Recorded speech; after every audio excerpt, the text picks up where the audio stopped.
My name is Ethan Shaftel. I'm a filmmaker, a VR creator, a writer. I've worked in a lot of different mediums over the years: games, traditional linear narrative film, screen content for spatial events in a live space, and more recently in VR.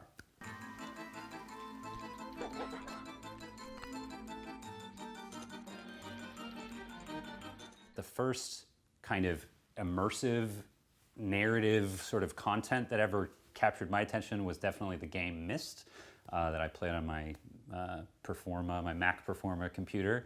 And that was the first, that was like a game changer for me. I loved reading, I loved movies, but I wasn't really a big gamer. We didn't have a Nintendo, we didn't have consoles. So when I first got Myst and started of course it's not on a headset, it's on a computer monitor, but first started exploring that world and the sound design and just how immersive that story was, it kind of opened up a whole new possibility of storytelling for me.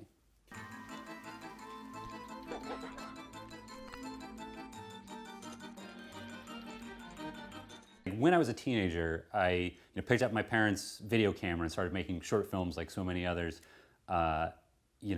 especially ones with plastic guns painted black, and we had bloody heads and buckets in some of our movies. But at the same time, I was on the computer using HyperCard and trying to make my own versions of Myst, where, first-person immersive narratives. But I went to film school. While there, I got even more interested in interactive narratives and interactive media. And because of Myst, I always felt like there was an opportunity for storytelling that wasn't based on challenge, the way a game is based on challenge. In popular culture and popular entertainment, the best interactive experiences out there for a long time have been games. So if you're not in the mood or you're not into the challenge aspect, it means there's this whole kind of interactivity, there's a kind of storytelling that you don't have any other place to find that.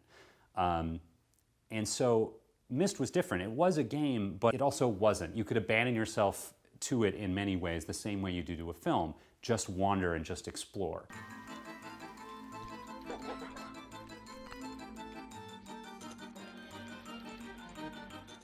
I always felt like there was an opportunity for non-game interactive narratives. And so one thing that I did at film school as a student was I made a live action interactive film that was definitely not a game. It was a computer screen experience, first person, just like Myst, but it was all shot live action and created out of video footage of loops and layers of you were waking up in a police van, looking at at security monitors, then going into this bar and having a meeting to buy a bomb, and it all goes south.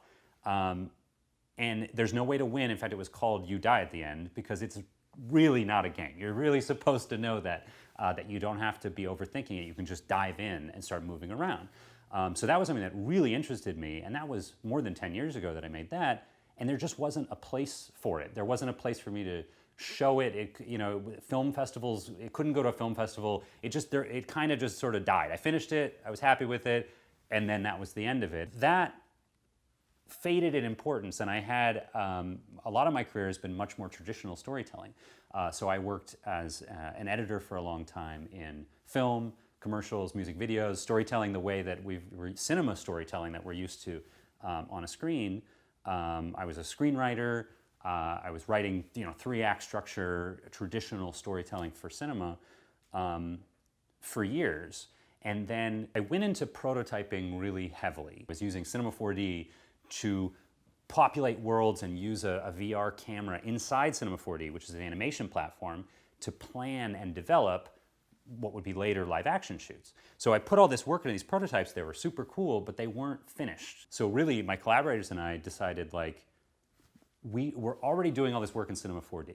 It's an animation platform. We can make VR in this platform. Let's just complete one standalone project.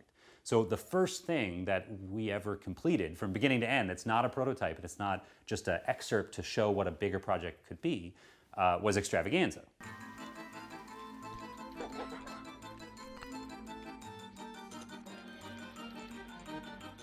any VR project at this point, I think that you have to ask yourself a few questions about your project. You may have a germ of an idea, oh, what if you were in a puppet show?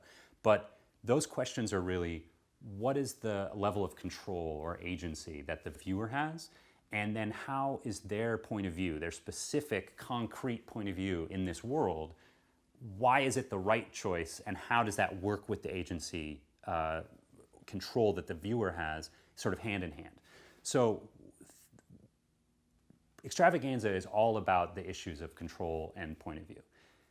Really, the idea of being a puppet, is a way to have the viewer be both very active, like totally interacting with other characters, hands moving around this world. So it's a very active experience, but yet also explains the complete lack of agency, the complete lack of control that the viewer is going to have. This is not a game engine experience. It's a 360 video, meaning your arms and hands are going to do things that you don't control, that you don't intend. So really, that's the definition of a puppet. So that's really the root of the idea of what the viewer's place is. And then thinking about VR in general, many of the experiences that I've had with VR, or maybe many people who are VR enthusiasts right now, is getting like a pitch from somebody, a demo from somebody. We're all getting this experience that's all very similar. Someone's handing a headset. They're telling you how great it is, or what you're going to be on the moon. They're handing it to you. You look at it, and you're experiencing it. And oftentimes, you're still talking to the other person. They're like, "Hey, did you see the thing? Oh yeah, I see it. Where am I? Oh, I see it. It's the whale." That's a very common experience in the VR world right now. So I kind of wanted to satirize that to some extent, to have our viewer, they're talking to this host, the volunteer, whoever's going to hand them the headset, their buddy. They hear, oh, this is Extravaganza. They get handed over the headset and then are immediately sent into a world where they're in a headset being handed to somebody else. So that really appealed to me. And it became a way to kind of satirize VR, a little bit about what people say and how they imagine it's going to take you to another world, it's going to transport you. That's the kind of things that Paul Scheer and John Gemmerling, the actors, are saying about the piece that you are inside of as Paul experiences it. So it became a way to satirize VR, and then it really became a way to lean into that issue of agency. So what better way to really emphasize and hit you over the head with the fact that you have no control in this world by making you a puppet, then by putting you in a puppet show that you don't want to be in.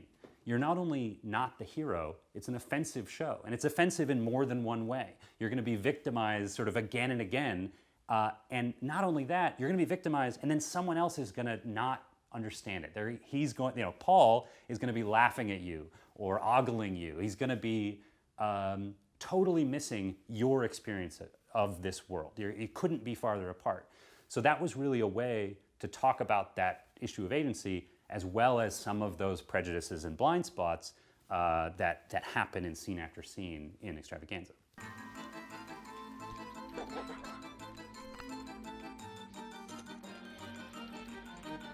The version that I first sent, that we were racing to finish by December to get it into to Tribeca by the deadline, to submit it by the deadline, the version that went to them first actually has a couple big differences between what ultimately played at the festival months later.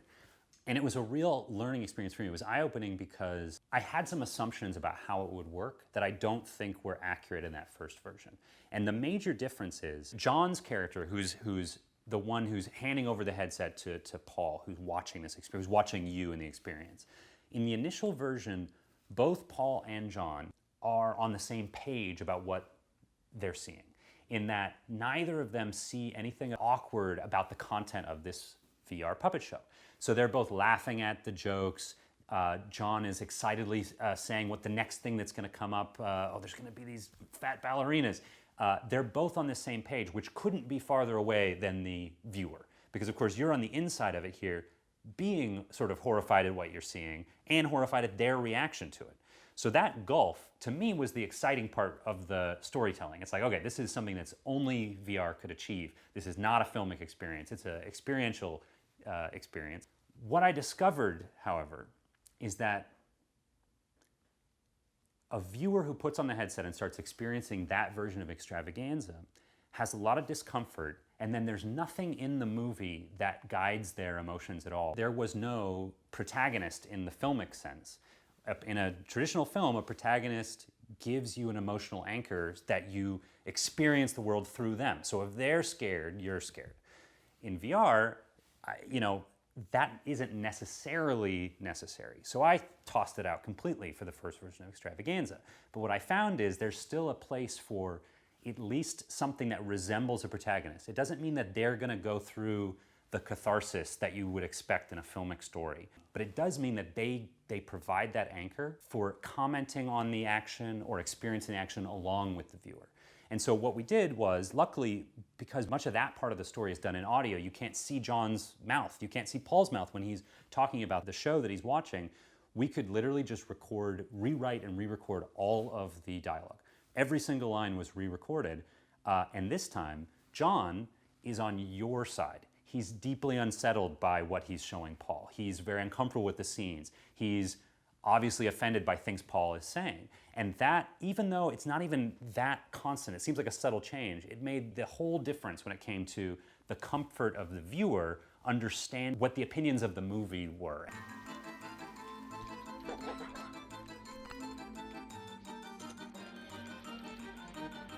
The world has to tell the story in VR, not necessarily the characters, which means you come at storytelling in a very different way.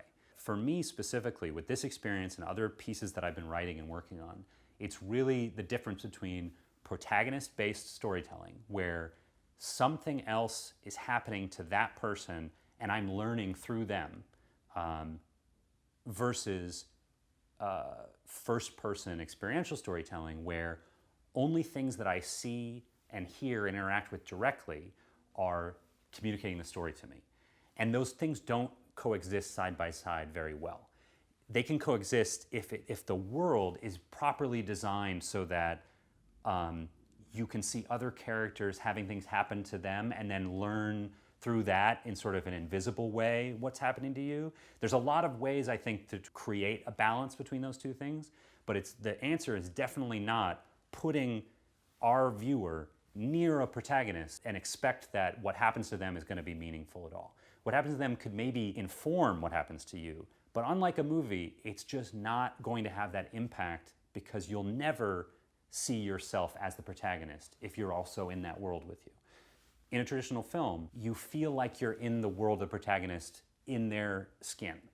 But the immersion of VR undermines that. It no longer is the brain hack that we've relied on for 100 years that filmmaking has relied on to have emotional change and catharsis.